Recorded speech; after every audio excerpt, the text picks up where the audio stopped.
Howdy folks, it's the 4th week in November, 2024, and welcome to This Week in the West. I'm Seth Spillman, broadcasting from the National Cowboy and Western Heritage Museum in Oklahoma City. On this podcast, we tell the stories of the people and events that shape the history, art, and culture of the American West, and those still shaping it today. Okay, so we've got to admit something right off the bat here, folks.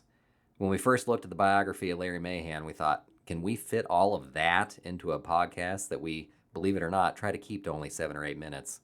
But we're sure Larry, one of the grittiest and greatest rodeo cowboys in history, wouldn't want us to just give up. So we'll cowboy up and forge ahead to tell just some of the larger-than-life story of Larry Mahan, born this week, November 21st, 1943. Let's get some of the superlatives out of the way. Larry's rodeo career, which spanned decades, included winning 6 World All-Around Cowboy Championships in the Professional Rodeo Cowboys Association, PRCA, including 5 in a row from 1966 to 1970. Becoming the first cowboy to compete in 3 events at the same National Finals Rodeo, setting a record that still stands by qualifying 26 times in NFR rough stock events, winning 2 World Bull Riding Championships in 1965 and 1967, being inducted as a member of the National Rodeo Hall of Fame here at the Cowboy, the Pro Rodeo Hall of Fame, the PBR Ring of Honor, also here at the Cowboy, the Oregon Sports Hall of Fame, and the Texas Cowboy Hall of Fame. Being honored with the Ben Johnson Award from the Rodeo Historical Society here at the Cowboy, and the Ty Murray Top Hand Award from the PBR. And when he wasn't on the back of a horse or a bull, Larry was a trendsetter in Western wear, with his own boot and clothing line. He cut country music albums, acted in movies, and hosted television shows. In 1973, Larry was the subject of a feature-length documentary called The Great American Cowboy. That year, it won the Academy Award. The New York Times called him the Elvis of Rodeo. Football had Joe Namath, boxing had Muhammad Ali, and rodeo had Larry Mahan, fellow Rodeo Hall of Famer Bobby Steiner said in a newspaper interview. I don't know that anybody will ever know what it is, but he had it. Larry was born and raised in Oregon, where his parents bought him his first horse when he was around 7 years old. Not too long after, he was competing and winning in kids' rodeos and doing the same in high school. He turned professional at age 19 and won the National Bull Riding Championship at 21, and a year later, his first all-around title. Winning is to me what alcohol is to the alcoholic, what dope is to the addict, he said in a 1975 interview with the New York Times sports columnist Red Smith. I've got to have it. By the 1970s, he was sitting down for interviews with Johnny Carson and posing for ads for his Western shirts. With documentary cameras rolling, Larry was strapping himself to broncos and bulls and giving a raw look at the life of a cowboy. In one fascinating scene in The Great American Cowboy, Larry sits atop a rodeo chute gate and talks to the students of his rodeo school.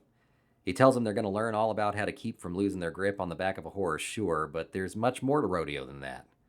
We're going to get into the real things of rodeo, Larry said. How to hustle rides when you don't have a car. If you lose your suitcase, how to make it another 2 weeks without your suitcase. How to live on a hamburger a day. How to make it to the next rodeo with $5 in your pocket. How to sleep 10 to a room. These are the important things of rodeo. Larry survived his own lean days as a young cowboy on the rodeo circuit to become a legend.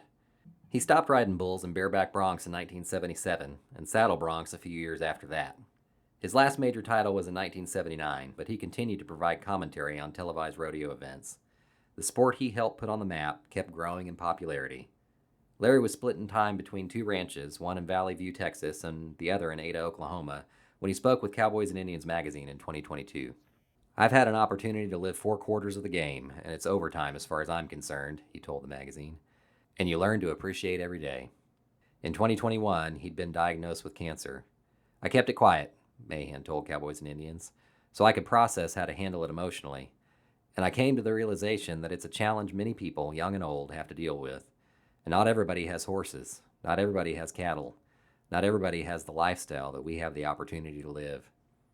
Bone cancer would eventually take Larry's life, and he died on May 7th, 2023. Larry Mahan was 79. And with that, we'll call it a good ride and wrap up this episode of This Week in the West. Our show is produced by Chase Spivey and written by Mike Kaler. Follow us and rate us on Apple Podcasts or wherever you hear us. That'll help us reach more people.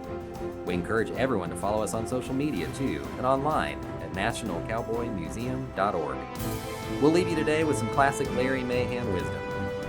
Mistakes are only horses in disguise. Ain't no need to ride them over because we couldn't ride them different if we tried.